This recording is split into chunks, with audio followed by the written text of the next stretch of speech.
बिस्मिल्लाहिर्रहमानिर्रहीम। This is second part. अच्छा, slide number 13 से स्टार्ट किया। आई थिंक पिछला वाला 19 पेज हो रहा था।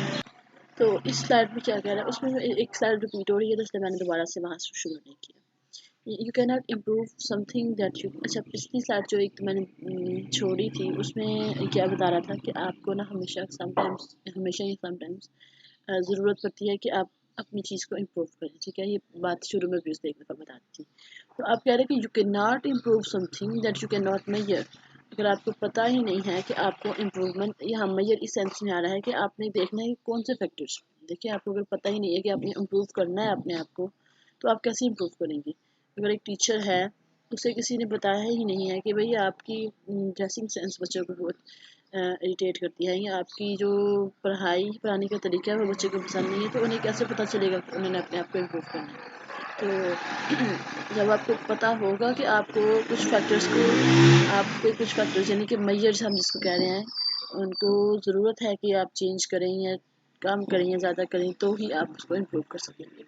It is essential to take measurement of the performance of the standard software process as applied to the individual projects. ठीक है, तो कहते हैं कि ये बहुत ज़रूरी है कि आप क्या करें, measurements of the performance of standard software. आप अपने स्टैंडर्ड सॉफ्टवेयर की कोई मेजरमेंट जो है ना, जो कि परफॉर्मेंस इंक्रीज करें या डिक्रीज करें। अच्छा, ये देखिए, जब आप इम्प्रूव कर रहे होंगे,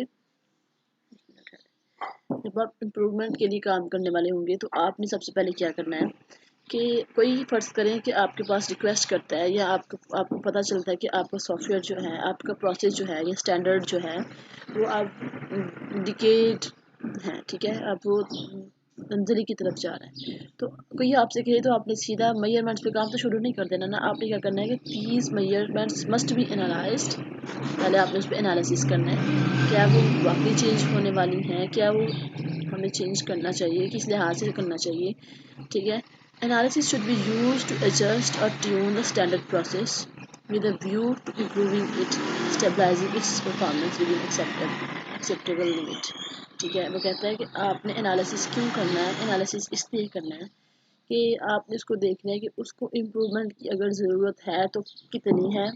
ठीक है, और उस इम्प्रूवमेंट से हम अपनी परफॉर्मेंस को किस लेवल तक करेंगे, उस इम्प्रूवमेंट को मैं कितना लेवल तक लेके जाऊंगी कि मेरी परफॉर्मेंस जो है ना वो स्टेबल हो जाएगी। यानी कि अगर मेरे स्टूडेंट्स हैं, उनको मेरे से ये मसला है कि टीचर पढ़ाता ठीक है, सब कुछ ठीक है, बस उसकी ड्रेसिंग सेंस हमें थोड़ी गंदी गंदी लगती है, थोड़ा ड्रेस अच्छा डाला है करे, बड़े गंदे कपड़े पहनाता है ये टीचर। लेट्स से ना, ऐसा होता नहीं है। तो अब टीचर क्या करेगा कि वो अपनी ड्रेस, ठीक है, चेंज करेगा, अपने दो चार कपड़े खरीदेगा, लेकिन ये तो नहीं करेगा ना कि जाके तो सबसे महंगा ब्रांड खरीदना शुरू कर दे। वो अपनी लिमिट के मुताबिक ही कुछ दो चार अपने पास नए ड्रेसेस लाएगा। तो ये वो है कि अपनी लिमिट के मुताबिक हमने एक लिमिट के मुताबिक इम्प्रूवमेंट करनी है। इम्प्रूवमेंट पे ज़्यादा ही जी जान लगाना है, ये ज़रूरी भी नहीं है। It is important to derive process measurement and analysis activities from a documented and approved plan। कहता है कि आपके पास ये बहुत ज़रूरी है कि आपने जो इम्प्रूवमेंट वाला प्रोसेस किया है ना, ये प्रोसेस आपने अपनी डॉक्यूमेंटेड जो फैसिलिटीज़ थी, या डॉक्यूमेंट में आपके ऊपर मेंशन था ना, आपने डॉक्यूमेंट में जो मेंशन किया हुआ था उसमें इम्प्रूवमेंट लानी है। ठीक है, मतलब कि अगर आपके पास ये इस तरह है कि आपकी करेक्टरिस्टिक्स 4 हैं, यानी कि आपने डिफाइन कर दी इस डॉक्यूमेंट में 4 करेक्टरिस्टिक्स। कोई आपसे कोई 5वीं करेक्टरिस्टिक मांग रहा है, जो कि आपकी एक्टिविटी में, आपके प्रोसेस में है ही नहीं है। उस केस में ये प्रोसेस जाके रीबिल्ड होगा, अपने लाइफ साइकिल से गुजरेगा, उसमें वो जो टेलर्ड चीज़ें थी वो ऐड होंगी, वो उस केस में इम्प्रूवमेंट नहीं होगी। इम्प्रूवमेंट उस केस में होती है कि आपकी चीज़, डॉक्यूमेंटेड चीज़ के अंदर किसी को मसला है, तो आपने उसको इम्प्रूव करना है। ठीक है, activities from documented and the approved plan. ये सारा जो इम्प्रूवमेंट वाला प्रोसेस हुआ है, ये मेक श्योर करना है आपने कि वो कौन सी जगह से हो, वो उनमें से हो जो डॉक्यूमेंट कर दी हुई है आपने अपनी प्लान्स, उन प्लान्स को इम्प्रूव किया जा सकता है। अच्छा, ये स्कूल टाइम है, यहाँ से हर बच्चा स्कूल जाने के लिए गुजरा और जाते जाते जाए। अच्छा, झगड़ते भी है तो वो वाला झगड़ा जो आपको बैकग्राउंड में नजर आ रहा होगा, सुनाई दे रहा होगा, sorry. Aim of the matrix program is to. अच्छा, कि मैट्रिक्स प्रोग्राम का एम क्या होगा, इसमें इसको पढ़ते हैं कि आप में सबसे पहले क्या करना है। आपको determine the various parameters to be monitored and एक मिनट है।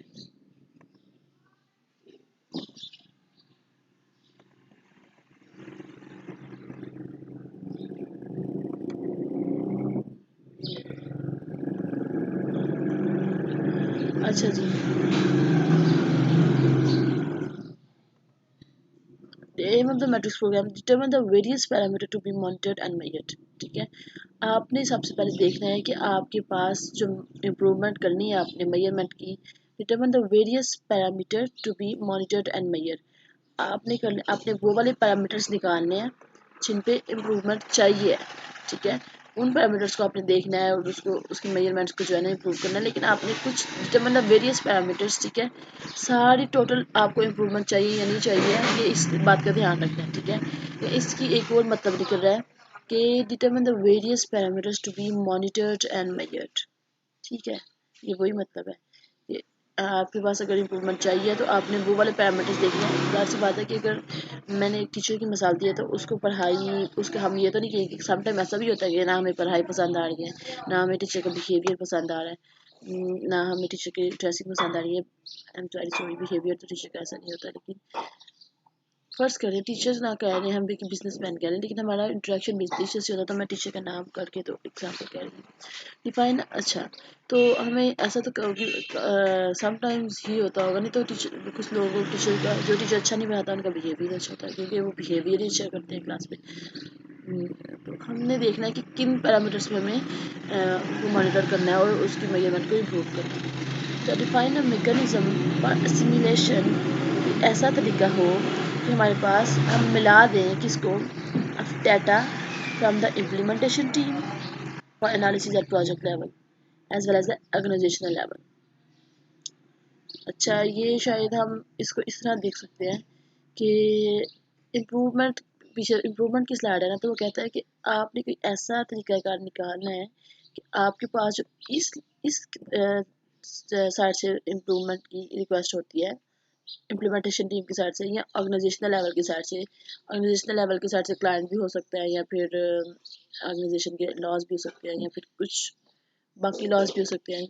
तो इन दो साइड से जब हम, जो कहता है कि हमारे पास इम्प्रूवमेंट की रिक्वेस्ट आए और अपना डेटा अल्टर वगैरह करें, तो उसको हमने बाद में क्या करना है, दोनों को मिला के मर्ज करके उस पर सेव रखना है, या दोनों को मिला के उस पर वर्किंग करनी है। यानी कि आपके पास आप एक टीचर हैं, आपके स्टूडेंट्स भी अल्टर की रिक्वेस्ट कर रहे हैं, आपको पीछे से स्टाफ भी कर रहा है इम्प्रूवमेंट की रिक्वेस्ट कर रहा है, तो आपने क्या करना है, सिमुलेशन आपने उनकी स्टूडेंट्स की रिक्वेस्ट को भी देखना है, पीछे अमले की रिक्वेस्ट को भी देखना है, उन दोनों को मिला के क्या करना है, एक ऐसा मैकेनिज्म बनाना है कि आप इन दोनों को मिला के ही उस इम्प्रूवमेंट पे काम करें, दोनों की उसको कंसिडर करें रिक्वेस्ट को। ठीक है, अब इसका आप लोग कोई और मतलब भी बनाते हैं तो बनाएं, और अगर बनाते हैं तो काइंडली मेरे साथ भी शेयर करें। Process established for measurements allow defining a mechanism for collecting various metrics from the project। अच्छा, कहता है कि जो हमने एक प्रोसेस बनाया था पीछे, ये प्रोसेस पीछे इस स्लाइड में ये देखिए, process improvement programme should be established. अच्छा, ये पता नहीं पिछली स्लाइड में मैंने बताया था कि नहीं बताया था कि हमारे पास एक ऐसा, आई थिंक मैंने बताया था, ये स्लाइड नंबर 11। अच्छा, इसमें क्या था कि हमें इस बहुत अशद ज़रूरत है कि हम एक ऐसा प्रोग्राम बनाएं, एक ऐसा जो कि इस चीज़ को देखता हो कि अगर जो कि हमारे पास स्टाफ और या वर्किंग जो हमारे पास स्टाफ है उसको इस चीज़ पे आमादा करें कि वो अपने आप को इम्प्रूव करें। ठीक है, अपनी वर्किंग वगैरह को इम्प्रूव करें। कोई ऐसा, अगर अपनी वर्किंग नहीं इम्प्रूव करना चाह रहे हैं तो अपनी जो पार्टिसिपेंट साथ वाले कलीग्स हैं वो उनकी इम्प्रूवमेंट के साथ में उनका साथ दें। तो अब यहाँ वही प्रोग्राम की दोबारा बात कर रहा है कि प्रोसेस इस्टेब्लिश्ड फॉर मेजरमेंट्स, ये जो हमने इस्टेब्लिश किया था प्रोसेस अलोज, इससे हमें क्या मिलता है कि हम बहुत ज़्यादा collecting various matrix from the project, अपने प्रोजेक्ट से बहुत ज़्यादा मैट्रिक्स कलेक्ट कर सकते हैं। ठीक है, या अपने प्रोजेक्ट के लिए बहुत ज़्यादा मैट्रिक्स डिफाइन कर सकते हैं। देखिएगा इसको, कहते हैं कि इससे होता क्या है, मैट्रिक्स हम अपने प्रोजेक्ट के लिए बना लेते हैं कुछ ज़्यादा डिफाइन मेजर्स। अब ये देखो, आपने अगर आपने एक ऐसा प्रोसेस इस्टेब्लिशमेंट मेजरमेंट बनाया हुआ ना कि आपकी मेजरमेंट को कंट्रोल करने के लिए कोई ऐसा प्रोसेस हो, तो आप क्या कर लेते हो कि डिफाइन मेजर्स, समटाइम्स आप अपने प्रोजेक्ट के लिए मेजर्स क्या करते हो कि कॉस्ट जितनी मर्जी लग जाए, परफॉर्मेंस पे नहीं मैंने वो करना है, कंप्रोमाइज़ करना है। यानी कि इसमें आपके पास कॉस्ट क्या है, कॉस्ट का कोई फ़र्क नहीं पड़ता आपको। आप भले पैसा पानी की तरह बहाना चाह रहे हैं, लेकिन परफॉर्मेंस आपको द बेस्ट चाहिए, द बेस्ट। तो फिर हम इस तरह मेजर्स अपने डिफाइन करेंगे कि हमें क्या बहुत ज़्यादा प्रायोरिटी लेवल पे क्या चाहिए, क्या हमें थोड़ा सा लेस चाहिए, क्या हमें चाहिए ही नहीं है। ठीक है। Collect and analyse the various measures. अब देखिए जो आपने डिफाइन किए हैं, आपने बहुत ज़्यादा मेजर्स डिफाइन कर दिए हैं, अब उसको आपने क्या करना है, एनालाइज करना है। एक दफ़ा नज़रसानी करनी है कि क्या आपको किस लिए चाहिए, जो आपने इनलिस्ट कर दिया है ये आपको किस पर्पज़ के लिए चाहिए, ये वाला मेजर। कॉस्ट है, परफॉर्मेंस है, टाइम है, बहुत ज़्यादा है। आप लिखे अगर मेजरमेंट्स आप सॉफ्टवेयर तो बहुत ज़्यादा निकल आते हैं, और इस तरह के निकलते हैं जो नॉन फंक्शनल रिक्वायरमेंट्स होती हैं। जब कंसोलिडेट ऑर्गेनाइजेशनल मैट्रिक्स, तो फिर क्या होता है कि आपकी एक तो आपके प्रोजेक्ट के मैट्रिक्स हुए ना, एक आपके ऑर्गेनाइजेशन के मैट्रिक्स भी होते हैं। जब आप हर प्रोजेक्ट पे कोई ना कोई मैट्रिक्स बनाते हैं, ठीक है, तो वो हमारे पास स्टैंडर्ड समटाइम हम देखते हैं कि कुछ मैट्रिक्स ऐसे हैं कि जब हमने काम कर लिया, हमने उसको मेजरमेंट्स को डिफाइन करके काम कर लिया, तो हमारे पास कुछ मेजरमेंट्स ऐसी थी कि जैसे मैंने कहा कि पैसा हम भले ज़्यादा लगा लें लेकिन परफॉर्मेंस हमें बहुत चाहिए, तो इससे हमें बहुत ज़्यादा फ़ायदा दिया। लेट्स से इसने हमें बहुत ज़्यादा फ़ायदा दिया है, तो ये हमें हेल्प करेगा कि हम इस चीज़ को अपनी ऑर्गेनाइजेशन के स्टैंडर्ड्स में डाल दें कि अगर हमें बहुत ज़्यादा परफॉर्मेंस चाहिए तो हमें पैसा भी लगाना पड़ेगा। तो मतलब ये मैंने अपनी तरह से एक मिसाल दी है, इसकी मिसाल कुछ और भी हो सकती है, लेकिन ये चीज़ हमें हेल्प करेगी कि हमारे ऑर्गेनाइजेशन के जो मैट्रिक्स हैं, मतलब मैट्रिक्स हम इस चीज़ में लेते हैं कि कोई ऐसी चीज़ जिसे हम मैच करके स्टैंडर्ड की तरफ जा रहे होते हैं, तो ये हमारे मैट्रिक्स को क्या करेगा, कंसोलिडेट करेगा, मतलब मुस्तहकम बनाएगा। हाँ, इट इज़ जेन्युइन चीज़, मानने वाली चीज़ है कि हाँ इस तरह हमारा काम बेहतर होगा। Monitor and verify process effectiveness, आपने अपने प्रोसेस की जो है ना इफेक्टिवनेस को देखते रहना, मॉनिटर करते रहना। अच्छा, यहाँ तक तो चीज़ होगी एक अलग से, ठीक है। ये लाइन जो है ना इग्नोर करने के लिए मुझे लगता है, क्योंकि isolate problem areas and take appropriate action to ensure that, ये जो है ना ये एक अलग सी उन्होंने काम डाल दिया। अभी तक हम इम्प्रूवमेंट की बात कर दी, यहाँ उन्होंने बग्स की बात कर दी है कि अगर आपके पास कोई, चले इम्प्रूवमेंट की शक्ल में इसको ले जाते हैं, अगर आपके पास ना एक ज़ाहिर सी बात है, उसने कहा था कि आपको पूरे प्रोजेक्ट में इम्प्रूवमेंट नहीं करना होगा, एक स्पेसिफिक इम्प्रूवमेंट डालना होगा। और क्या बता रहा है कि आइसोलेट प्रॉब्लम एरियाज, यानी कि वो वाले एरियाज जिस पे इम्प्रूवमेंट की आपको ज़रूरत थी, आप उसकी बड़ी अप्रोप्रिएट जो है ना टेक केयर करें, मुनासिब एक्शन लें और उस पर टेक केयर करें उसकी।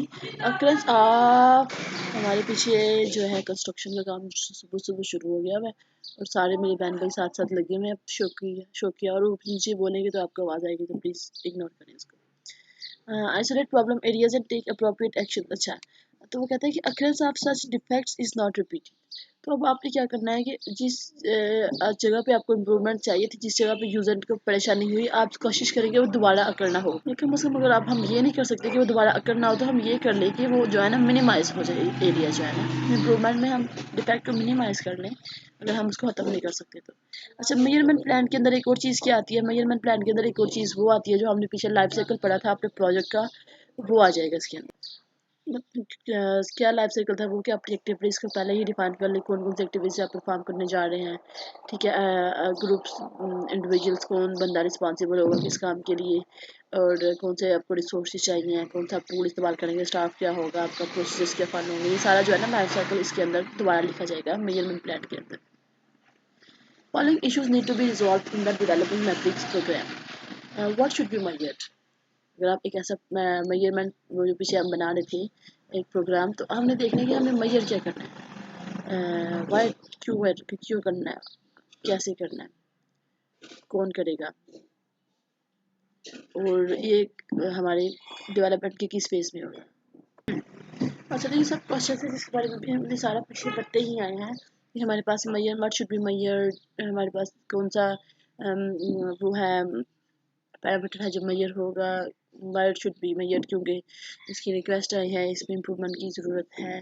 How it should be measure, measure कैसे किया जाएगा, ये पीछे हमने देखा है कि कैसे मेजर किया जाएगा। उसने कहीं लिखा है टू करेक्ट, अच्छा, हाउ शुड बी मेजर फिर ये आपको अपने लिहाज से देखना पड़ेगा कि इसको हमने मेजर कैसे करना है। हु शुड मेजर इट, इसको मेजर करने के लिए शायद पता स्पेसिफिक स्टाफ हो। ठीक है, तो ये सब क्वेश्चन है या तो जो मैट्रिक्स बनाते हैं तो मुझे लगता है उन्होंने ही आंसर कर लिया था, जो बंदा मैट्रिक्स बना रहा है। ये देखते हैं इसको, क्या पता अगली किसी स्लाइड में भी इसका आंसर मिल जाए। तो हमें जो है ना इन सबको most important thing is to have the linkage of these measurements to organization's ability. ठीक है, अच्छा most of linkage of these measurement to organization ability to meet the requirement. ठीक है, ऑर्गेनाइजेशन की रिक्वायरमेंट्स को मीट करने की कितनी कैपेबिलिटी है। ठीक है, 100% अगर करना है उन्होंने, मतलब हार्ड रिसोर्सेज चीज़ जहाँ से लगा देना, तो इसका मतलब है कि वो इसके उतने ही एक्यूरेटली इन चीज़ों के रिसोर्सेज असाइन किए जाएंगे। अब मेजरमेंट्स के बिहाफ पे हमारे पास कुछ ऐसे चीज़ें मैट्रिक्स आ गए थे जिसको हम मैच करेंगे तो हमारे पास एक स्टैंडर्ड चीज़ निकलेगी। ठीक है, हमारा प्रोजेक्ट एफिशिएंसी आएगी। तो सिलेक्टेड मैट्रिक्स शुड देयरफॉर, जो सिलेक्टेड मैट्रिक्स थे हमने जो सिलेक्ट किए वो सिलेक्ट जिस तरह के हुए थे ना, वो be linked the real customer requirements. ठीक है, कि वो हमने कस्टमर की रिक्वायरमेंट के अकॉर्डिंग ही सेलेक्ट करना है। Support the overall goals and objectives of the measurement program. ठीक है, सपोर्ट द हमारे प्रोजेक्ट के ओवरऑल गोल को सपोर्ट करता हो, मतलब उससे हमारा जो हमने फैक्टर्स ले लिए हैं कोई इफेक्ट ना करता हो हमारे गोल को। ठीक है, यानी कि मैंने अगर फैक्टर टाइम जो है ना बहुत ज़्यादा कम ले लिया तो वो मेरा गोल ये कंप्लीट ना हो सके, तो मुझे क्या फ़ायदा है। ठीक है, तो हम अब इन चीज़ों को देख के वो मैट्रिक सेलेक्ट करने हैं। सपोर्ट प्रीडिफाइंड एनालिसिस एक्टिविटीज़, जो हमने पीछे इतना डाटा वर्क किया है वो सारे का सारा जो है ना वो उसको सपोर्ट करता हो। ठीक है, मतलब वो हमारा ज़ाया ना हो या किसी सीन में भी कंसिस्टेंट अक्रॉस ऑल प्रोजेक्ट्स। ठीक है, तो ट्राई करना है कि हम जब मेजरमेंट्स लें ना, वो ऐसा ना हो कि हम कभी किसी में कोई मेजरमेंट्स उठा लेते हैं, कभी किसी में कोई मेजरमेंट्स, ये इस तरह की होती है कि पीछे हमने कहा था हमारे मेजरमेंट्स हमारे मैट्रिक्स को कंसोलिडेट करें, ऐसे हो कि ये ना हो कि एक दफ़ा मैंने कॉस्ट को कहा है ना कि मेरी स्टेबल रहनी चाहिए, तो बेहतर ये है कि हर प्रोजेक्ट में मेरे पास मैट्रिक्स जो हो कॉस्ट में स्टेबल रखने की कोशिश करूँ ताकि मेरा कॉस्ट का मैट्रिक्स स्टेबल हो जाए, कंसोलिडेट हो जाए। ठीक है, तो cover the entire life cycle including support and maintenance. तो आपके पास जो है ना ये चीज़ें भी आपकी सपोर्ट हो रही हो, लाइफ साइकिल हमारे पास पूरी की पूरी सॉफ्टवेयर की उन मेजरमेंट से अफेक्ट ना होती हो, या फिर ये scene. Example of specific requirement that can be used are, अच्छा एग्जांपल ले लेते हैं कि हमारे पास size cost and schedule data के एग्जांपल है। इनके ना हमने size, actual size cost schedule data ये वगैरह मेजर करना है। Quality measurements as defined in the quality plan. Number and severity of the defects in requirement design and code, number and cost of changes and approved requirements and design specific, number of turnaround time of customer request and bug reports, ये सारी की सारी measurements हैं। ये देखिए, number of turn around time of customer request and bug reports. Turn around time यही था ना, अगर हमने इस राउंड रॉबिन में पढ़ा था कि कब अपनी चीज़ से फारिग हो जाता है काम से। Number of cost of changes, ठीक है, कितनी हमारे पास कॉस्ट लगती है, approve requirements and design specification, इन चीज़ों पे। Number and severity of the defects in requirements के अंदर हमारे पास कितने शिद्दत, कितनी कोई मुश्किल कम्प्लेक्सिटी है या नहीं है, ये सारी कहते हैं। ये आपके पास एग्जांपल हो सकती है मेजरमेंट्स की। It is concerned with ensuring that source of defects that are inherent in the software process or of defect that can repeatedly and कहता है कि आपका मकसद ये होना चाहिए कि वो वाले डिफेक्ट जो रिपीटेडली अगर हो रहे हैं आपको उनको आइडेंटिफाई करें और उनको ख़त्म करें। ठीक है, डिफेक्ट प्रिवेंशन एक्टिविटीज़ में क्या होना चाहिए कि defined and implemented at both, आपके पास ये ऑर्गेनाइजेशनल लेवल पे और प्रोजेक्ट लेवल पे, दोनों लेवल पे डिफेक्ट्स को ख़त्म कर रही हो। वेल कोऑर्डिनेटेड हो हमारे पास डिफेक्ट प्रिवेंशन एक्टिविटीज़ जो हैं वो जो हमारी एक्टिविटीज़ को असिस्टेंसी मैसर हो। ठीक है, defect objective of defect prevention at organization level is to define and prioritize the defects. तो उसने कहा कि जो हमने ऊपर बात की है कि define and implement at both organization and the project level, तो उसमें ऑर्गेनाइजेशन लेवल पे काम किया है डिफेक्ट प्रिवेंशन एक्टिविटी का, कि वो आइडेंटिफाई करे बग को और कोशिश करे कि वो फ्यूचर में कभी भी ये करना हो। ठीक है, अभी क्या कहते हैं कि आप अगर डिफेक्ट आइडेंटिफाई करने की बात करते हैं तो फ्रॉम आपके पास डिफेक्ट आइडेंटिफाई होने की क्या कैसे चांसेस हैं। इस तरह हो सकता है प्रोजेक्ट वाइंड अप रिपोर्ट्स, जब आप प्रोजेक्ट्स की रिपोर्ट सेंड करते हैं। मुझे ये नहीं पता कि डेवलपमेंट के बाद या रिकमेंडेशन के बाद, अगर सेंड करते हैं तो उसकी एनालिसिस के दौरान हमें डिफेक्ट मिल जाता है। अगर कोई ऑर्गेनाइजेशन मैट्रिक्स एनालिसिस, जो हमने मैट्रिक्स इकट्ठे किए होते हैं अगर उनको एनालिसिस करते हुए हमें कोई चीज़ गलत मिल जाती है उसको भी हम डिफेक्ट में। Audit and assessment reports, audit वही है कि हमारे पास पहले पड़ी हुई चीज़ों में से अपनी मौजूदा स्टैंडर्ड्स को मैच कर रहे हों, तो उस दौरान हमारे पास कोई मिल जाता है इन रिपोर्ट्स को देख के, या फिर मीटिंग्स में कोई डिस्कशन करते हुए हम कोई डिफेक्ट पकड़ लेते हैं। डिफेक्ट कहीं भी आपके पास पकड़ा जा सकता है, और जब पकड़ा जाए तो ऑर्गेनाइजेशन ने इसको क्या करना है, शुड बी आइडेंटिफाइड, आइडेंटिफाई हो चुका है ना अब तो, and prioritize for defect prevention. ठीक है, फॉर प्रायोरिटाइज, अच्छा मतलब ये आपने बस पकड़ लिया, अब आपने इसको प्रायोरिटाइज करना है कि भाई इसकी प्रिवेंशन करनी है। तो यहाँ वही पुरानी बातें हैं कि आपने उसकी रूट काज निकालनी है। ठीक है, फिर आपने क्या करना है कि recommend prevention action should be arrived at, recommended prevention action should be arrived at, मतलब ना उस लाइन मुझे खुद भी समझ नहीं आई, वैसे इसका मतलब ये हो सकता है कि recommended prevention action should be arrived at, पता नहीं क्या है, या आप हम ये कह सकते हैं कि अगर हमें प्रिवेंशन एक्शन रिकमेंड किया गया किसी तरफ से तो हमने उसको इम्प्लीमेंट कर देना। ठीक है, measurement should be made to check the status of the, आपने क्या करना है कि आपने जो प्रिवेंशन एक्टिविटी जारी है आपकी ऑर्गेनाइजेशन में, आपने उसका उसको देखभाल के उसका स्टेटस निकालना है कि क्या स्टेटस है इस वक्त हमारे पास प्रिवेंशन एक्टिविटीज़ को डिफेक्ट्स की प्रिवेंशन का, हो चुका है, होने वाला है, होगा, ये हमारे पास लाइफ साइकिल आ जाता है वक्त वाला। स्टेटस शुड बी प्रेजेंटेड, और ये स्टेटस जो है इसको हमने आगे हायर अथॉरिटीज़ को प्रेजेंट कर देना है। प्रोजेक्ट लेवल पे हमारे पास, ऑर्गेनाइजेशनल लेवल पे तो ये काम था डिफेक्ट प्रिवेंशन का, और प्रोजेक्ट लेवल पे हमारे पास क्या काम है, essential to include defect prevention activities in the project development plan schedule. ठीक है, डेवलपमेंट के अंदर हमने डिफेक्ट प्रिवेंशन की कोशिश करनी है कि हो ना हो। One useful sorry defect prevention करनी है हमने। One useful technique is to hold meeting during the development और identify defects and analyse their root cause, and defect can be categorised by cause such as, आपका बेहतरीन तरीका ये है कि आप मीटिंग करें डेवलपमेंट के दौरान और देखिए कि अगर डिफेक्ट है तो उसकी वजह क्या है, तो उस वजह को हम ख़त्म करने की कोशिश करेंगे। डिफेक्ट्स कैन बी कैटेगराइज्ड, हम डिफेक्ट को कैटेगराइज कर लेते हैं, कैटेगरीज में डिवाइड कर लेते हैं। इनएडिक्वेट ट्रेनिंग, क्या तो शायद हमारे स्टाफ की ट्रेनिंग नहीं ठीक थी, शायद हमारे पास मैसेज ठीक तरह से नहीं पहुंचा था, कि अगर मैंने किसी स्टाफ को कहा कि भाई ये चीज़ इंप्लीमेंट करनी है और जिसके थ्रू मैसेज भिजवाया था उसने कोई और तरह से मैसेज भेजा, या फिर कम्युनिकेशन ब्रेकडाउन, मतलब हम अपनी रिक्वायरमेंट्स ही इस तरह से कम्युनिकेट डिस्कस नहीं कर सके। Oversight of the important details, अब इम्पोर्टेंट डिटेल्स को हमने गौर से देखा कोई नहीं था। ठीक है, ये बहुत छोटे मोटे एरर्स ही थे, इनकी कोई बहुत ज़्यादा, अच्छा इन चार चीज़ों में कैटेगराइज किया कि किसी भी वजह से हमारे पास कास्ट को कैटेगराइज किया है, किसी भी वजह से हमारे पास ये आ सकता था। हमारे पास ये है क्या, डिफेक्ट प्रिवेंशन, एक मिनट है मैं इसको ऊपर से करती हूँ, ये है बोन डायग्राम, करती हूँ मैं। अच्छा जी, ये फिश बोन डायग्राम है, रूट काज एनालिसिस। अच्छा, रूट काज एनालिसिस इसका देखते हैं कैसे एनालिसिस करना है हमने।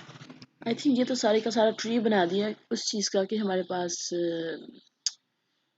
ये क्या हो गया, वो किस तरह है, कॉस्ट का हमारे पास बहुत ज़्यादा इंक्रीज कर जाती है। ये देखिए, ये हमारे पास रूट है, निकलता है आगे से इसकी एक ये ब्रांच निकल रही है, इस ब्रांच में क्या है, स्कोप क्रीप, हमारे पास स्कोप क्रीप कर जाता है।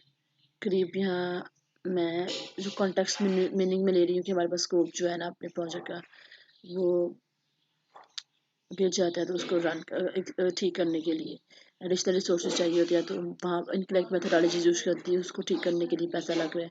हमारा एस्टिमेट नहीं था ठीक, तो अब उसमें हमने एस्टिमेट में हमने सोचा कि इतना रिसोर्स लगेगा, लेकिन वो तो ज़्यादा कॉस्ट लग रही है, या फिर हमारे पास प्रोसेस नहीं शुरू ठीक हुआ तो हमारे पास ज़्यादा कॉस्ट लग रही है। इस ब्रांच में भी वो कुछ बता रहा है, और इस ब्रांच में क्या कह रहा है कि चूँकि न्यू एनवायरनमेंट है, तो न्यू एनवायरनमेंट में हमारे पास रिसोर्सेज अमूमन ज़्यादा यूज़ हो जाते हैं।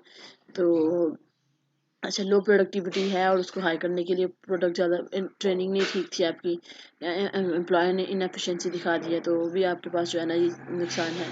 ट्रैवल एक्सपेंसेस भी आपके आ जाते हैं अगर अगर आपके पास कॉस्ट जो है रन कर रही है। कम्युनिकेशन, अच्छा ये कॉस्ट के साथ साथ कॉस्ट, वो वाली कॉस्ट हाल नहीं लेगा पैसे वाली, ये आपकी बग की यानी कि डिफेक्ट भी तो आ जाता है, तो वो भी आपके पास जो है ना महंगा ही पड़ता है। तो आपके पास कम्युनिकेशन ठीक तरह से नहीं हुई थी, आपने एडिशनल मीरा को, पता नहीं यहाँ क्या लिखा हुआ है, एडिशनल पता नहीं क्या लिखा हुआ है, ये लॉग्स एडिशनल कॉस्ट। अच्छा, तो आपके पास एडिशनल कॉस्ट पड़ गई थी, पड़ सकती है एडिशनल कॉस्ट इस सीन में कि आपके पास एडिशनल रिसोर्सेज डाले जा रहे हैं तो एडिशनल कॉस्ट पड़ रही है। अच्छा, कुछ कुछ बग्स इसलिए भी आ जाते हैं कि आपके पास उसके एडिशनल रिसोर्सेज लगाने पड़ते हैं, तो आप जो है ना वो लगाने, आप कहते हो कि हमने नहीं लगाना, ठीक है। तो इम्प्लीमेंटेशन बाय पार्ट्स में इस तरह हो सकता है कि आपने कोई पार्ट इम्प्लीमेंट किया, दूसरा पार्ट इम्प्लीमेंट किया, और उन दो पार्ट की जो मर्जिंग थी या फिर ऑर्डर था वो नहीं था ठीक, तो आपको थोड़ा प्रॉब्लम जो है ना उठाना पड़ा। Customer requirement frequent visit by customer site. तो ये जो चीज़ें हैं ना ये आपके पास अफेक्ट करती हैं आपकी, बग बग आने की वजह भी हो सकती हैं, कॉस्ट इंक्रीज करने की वजह भी हो सकती हैं, ठीक है। किसी भी हर तरह आपको जो कॉस्ट का जो इशू होता है ना, विजिबल और इनविजिबल कॉस्ट का, ये इन वजह हाथ से होता है, ठीक है। Casual analysis activities of finding out the cause for defect and classification